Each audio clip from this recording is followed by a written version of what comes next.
Nessa manhã, o que está escrito em Marcos capítulo 3. Marcos 3.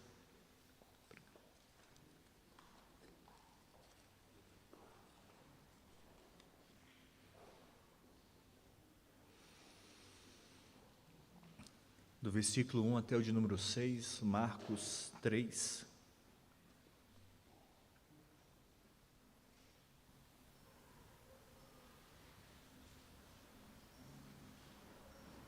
O texto vai estar projetado, e diz assim o texto bíblico: De novo, entrou Jesus na sinagoga, e estava ali um homem que tinha ressequida uma das mãos. E estavam observando a Jesus para ver se o curaria em dia de sábado, a fim de o acusarem. E disse Jesus ao homem da mão ressequida: Vem para o meio. Então lhes perguntou: É lícito nos sábados fazer o bem ou fazer o mal? Salvar a vida ou tirá-la? Mas eles ficaram em silêncio, olhando-os ao redor, indignado e conduído com a dureza do seu coração, disse ao homem: Estende a mão. Estendeu-a e a mão lhe foi restaurada. Retirando-se os fariseus, conspiravam logo com os herodianos contra ele, em como lhe tirariam a vida. Vamos orar mais uma vez? Senhor, no nome de Jesus, nós te agradecemos por esse tempo, um tempo onde nos assentamos para aprender a Tua Palavra. Que o Teu Santo Espírito e a Tua Palavra nos transformem. Assim oramos no nome de Jesus. Amém. Se você olhar para o texto, você vai ver um movimento muito interessante. No versículo 1, você vê Jesus entrando na sinagoga. No versículo 6, você vê os fariseus saindo da sinagoga. No versículo 2, você vai ver que os fariseus observam a Jesus. No versículo 5, você vai ver que Jesus olha para todos. E no meio, no versículo 4, diz assim: Escolha entre o bem ou o mal e a vida ou a morte. E é sobre isso que eu gostaria de meditar um pouquinho com vocês nessa manhã. Qual escolha devemos fazer? Parece que o tema central do texto é que muitas vezes nos encontramos em algumas questões tão opostas: vida ou morte, bem ou mal. O que escolher? Para nós que temos o costume de ir à igreja, nos deparamos com dois tipos de adoração, as quais Jesus encontrou. Nós encontramos uma adoração a Deus, nós encontramos também uma adoração à vontade humana. Nós encontramos uma adoração verdadeira e uma adoração falsa. O reverendo Hernandes Dias Lopes diz: há dois tipos de religião: a religião da vida e a religião da morte. A primeira tem como finalidade adorar a Deus e salvar o homem. A segunda é prisioneira de ritos e escraviza as pessoas. A primeira adora a Deus e serve aos homens. A segunda centraliza-se em regras humanas e oprime os aflitos. Um outro estudioso ainda vai dizer que, para os fariseus, a religião era um ritual que consistia em obedecer a certas leis e normas. Para Jesus, era servir a Deus e ao próximo. E eu quero pensar um pouquinho sobre essas escolhas, e primeiramente nós vamos meditar sobre a escolha de Jesus.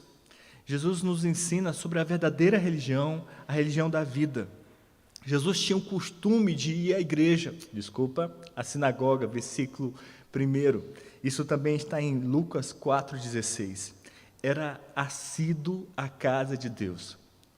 Ele era presente, em Apocalipse vai dizer que ele está no meio da igreja.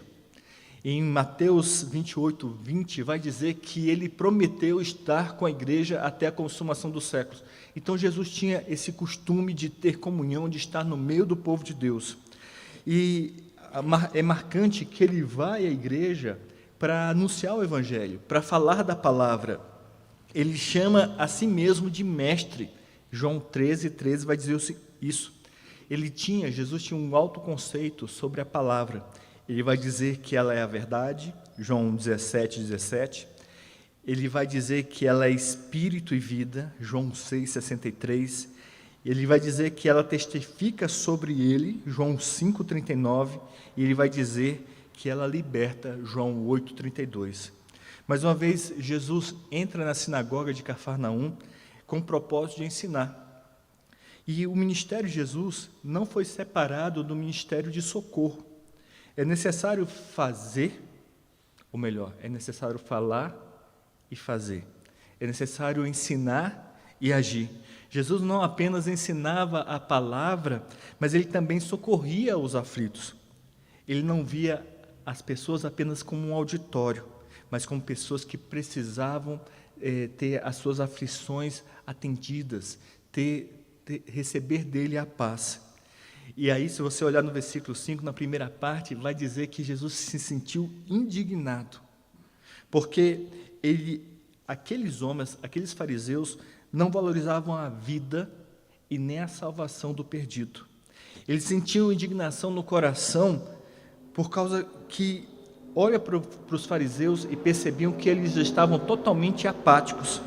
Jesus usou a sua ira, a sua indignação para encontrar soluções construtivas e corrigir o problema daquele enfermo. Ele não usou essa ira, essa indignação para trazer destruição. No versículo 5, vai dizer que Jesus sentiu compaixão daquele homem que tinha uma de suas mãos mirrada, a sua mão direita. E ele realmente sente um impacto do sentimento contrário que aqueles religiosos tinham. Eles estavam cheios do endurecimento, de cegueira e de morte. De acordo com o tempo verbal, esse olhar irado de Jesus, ele é algo pontual. Mas esse sentimento de estar condoído é um sentimento realmente de tristeza contínua. Se olharmos na segunda parte do versículo 5, Jesus, ele cura aquele homem da mão ressequida, e isso vai despertar a fúria dos fariseus.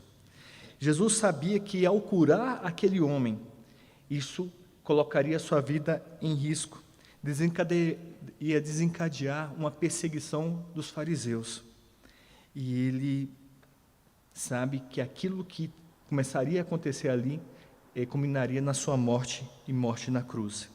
Porque a partir dali, os fariseus, juntos com os herodianos, isso já no versículo 6, começam a planejar como tiraria a vida de Jesus. O amor de Jesus pelo ser humano deformado é maior que a preocupação com a própria vida. Isso a gente tem que aprender de Jesus. Jesus não se preocupa com a própria vida, mas se preocupa com a vida do próximo. Ele se dispõe a morrer para salvar aquele homem. Jesus está dizendo com seu ato que vale mais a pena dar a vida para que aquele homem fosse liberto. Jesus deu a vida por mim e por você. Ele se entregou por mim e por você, para trazer vida, trazer liberdade. Ele tinha que morrer, e morrendo, trouxe a paz sobre o seu povo. Sua morte nos trouxe vida, e ele não poupa a sua vida para alcançar o seu objetivo. Ele foi perseguido, ele foi preso, açoitado, cuspido, surrado, humilhado, crucificado por amor a você. Ele suportou a cruz com alegria, não levando em conta a sua humilhação para salvar você. Nós ouvimos a escolha de Jesus, mas agora nós vamos ouvir sobre as escolhas dos fariseus. Ali estavam escribas e fariseus observando Jesus. Lucas 6, 7 vai trazer isso. Esses fiscais da vida alheia, eles seguiam a Jesus por onde que ele fosse, a fim de encontrar uma razão para acusá-lo. Eles eram detetives, não seguidores de Jesus. Eram acusadores, não adoradores. Eles não estavam na sinagoga para adorar a Deus, nem para aprender a sua palavra. Eles não estavam na sinagoga para buscar a Deus, nem ajudar o próximo. Eles foram à casa de Deus para criticar, acusar, em vez de alegrar-se com a libertação do cativo. Há pessoas ainda hoje que lotam as igrejas com esse objetivo, de criticar, de observar o outro. Muitos vão à igreja e saem libertos e salvos e perdoados, mas outros saem piores e mais duros e mais culpados. Os fariseus não viram aquele homem como um necessitado, mas apenas uma oportunidade de acusar Jesus.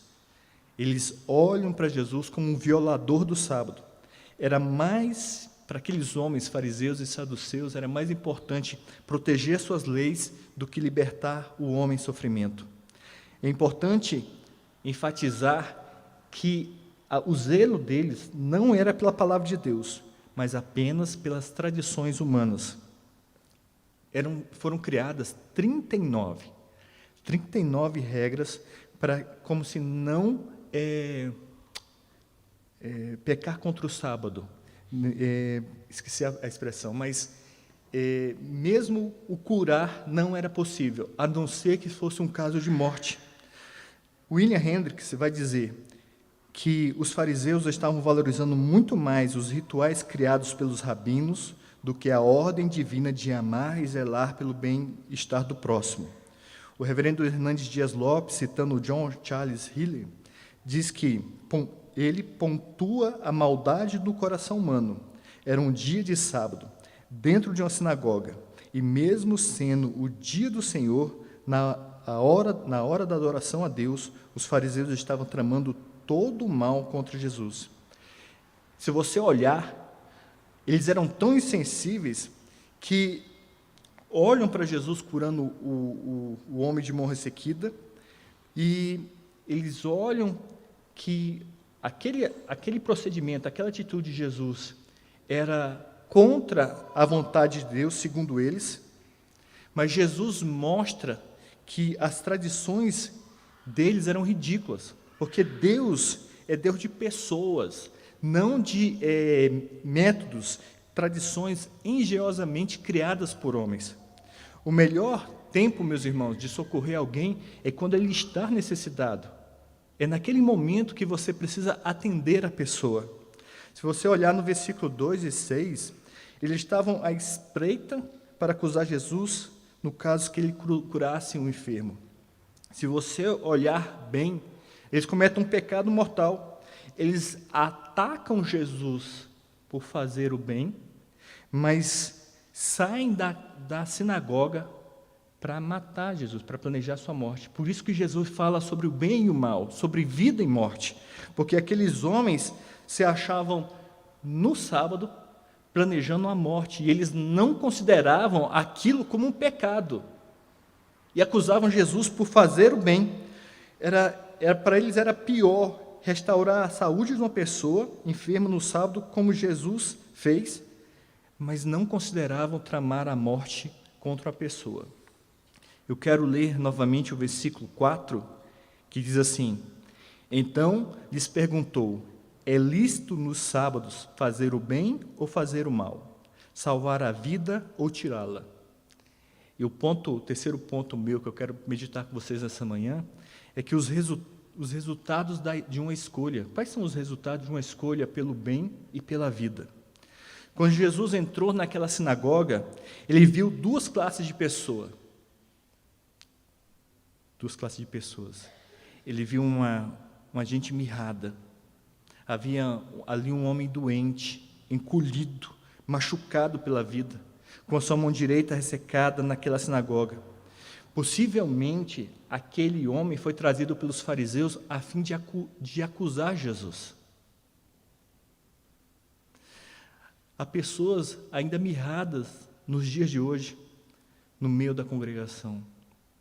Pessoas com deformidades físicas, emocionais, espirituais, morais. Gente que carrega o peso dos traumas e de grandes deficiências. Jesus não apenas está presente no meio do povo, ele também está examinando os corações. Ele não está aqui apenas vendo a sua presença, mas ele sonda o seu coração e as suas motivações. Se você olhar no versículo 5, a semelhança do que aconteceu com o leproso, que está em Marcos 1, 42, e com o paralítico em Marcos 2, 11 e 12, Jesus deu a esse homem sua vida de volta, devolveu a vida àquele homem. Jesus curou a sua autoestima e o seu corpo. A cura foi instantânea e imediata. O evangelista Marcos nos informa que no mesmo instante aquele homem estendeu a mão à ordem de Jesus e a sua mão foi restaurada. Quando olhamos para aquele momento de adoração, nós vemos duas reações. Vemos dois auditórios, duas atitudes de Jesus e dois resultados. Daquela sinagoga, naquele culto, onde Jesus ensinou, saiu curado o homem de mão ressequida.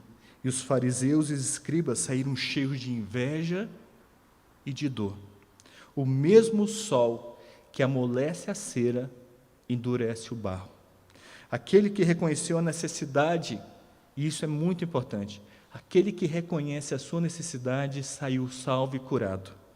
Aqueles que estavam cheios de pré-julgamento saíram endurecidos e mais perdidos. Jesus apanhou os fariseus com a pergunta perturbadora: é lícito nos sábados fazer o bem ou fazer o mal? Salvar a vida ou tirá-la? Os fariseus, se você observar o texto, eles não abrem a boca. Depois eles não querem e, por fim, eles mantêm a sua boca fechada com raiva. É um processo de endurecimento. Quando Jesus diz, é lícito nos sábados fazer o bem ou fazer o mal, salvar a vida ou tirá-la, e eles ficam em silêncio, Jesus atinge aqueles homens no âmago do seu coração. Ele vai ao centro do que havia no coração daqueles homens. Se você olhar, Jesus não revoga a lei, ele fala contra doutrinas criadas por homens. Ele reinterpreta a lei com autoridade. Isso está em Mateus 5, 17 e 20 e Romanos 3, 31. Jesus traz o sábado para a sua luz, enfatizando o bem que deve ser sempre feito no sábado e não o mal que é proibido. Para Jesus, o sábado é fazer o bem. O sábado pretende ser uma festa de amor a Deus e ao próximo. O essencial do descanso objetivado por Deus não consiste em ficar livre para fazer a sua própria vontade. E isso é outra coisa muito importante para dizer à igreja. O dia do Senhor não é para você desfrutar a seu bel prazer. O dia do Senhor, domingo, dia do Senhor, é para fazer o bem, é para adorar o Senhor. Não é para você fazer as coisas de acordo com a sua vontade. Tiago 4,17 diz o seguinte: portanto, aquele que sabe que deve fazer o bem e não o faz, nisso está pecando. Fazer o bem no dia do Senhor não é certamente buscar o nosso próprio prazer e o nosso próprio lucro, como diz ainda John Charles Healy. Eu quero concluir dizendo o seguinte: Jesus não mudou. A sua palavra tem a mesma autoridade hoje. Se você crê, algo extraordinário pode acontecer na sua vida. Talvez o caráter esteja mirrado.